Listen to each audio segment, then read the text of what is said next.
abaturo kugamba ebi no ba RDC n'abandi bebembezi bantungamo babiri no barebuze mirumeri nekorwa ahirwa Relsia Area Rukono West Health Center ya Kashatu baratandika tuwe kiribwara katandika namani garminji nangwa n'aba district babiri bahika bagira kwa ameza ngahe kwedirwa rene ryakozire nkatware ibintu byakumaniriye n'ibinga tukikiriza nangwa hantaha baharevoring baharevoring na kuri yo watoyi mwene rizwana shangatire zeche ukikoze Frank Mwine chairman wegombora ya Rukono West nazirangwe mirimo yo kombekirwa rede ekabetandikisa mani ngubiti tarukumanya ecyagizingamze so file ya kari ya percentage ya 8 konka nturebe ibintu bigenda mpora so quality waka twagirebe inyombika n'umunji kone nyine twatu abataka bari kwetongo twabwa speed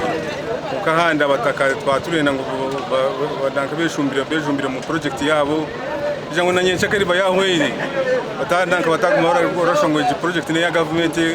iki project ne ya district project baje uninjebe yabo abakwasire mpatane eyo kombekirwa rera ba Jesus Uganda Limited nabagirangwe kabire bahereze konka bakateganisa bwo kucererwa kwa sente nabwo muri ntungamo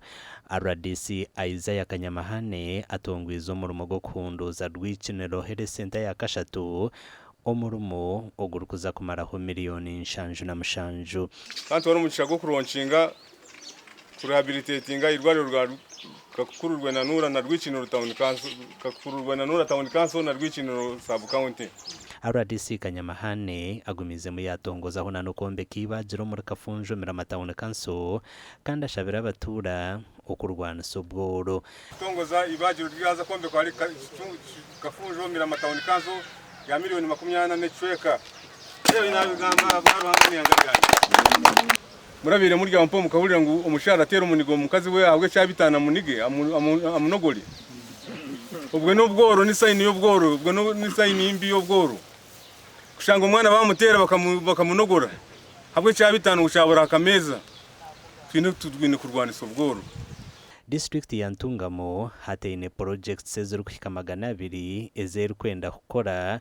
kandi kamaririza umwaka gw'ebyesento gutaka hwire ahabwa TV West nde area Sartugusa.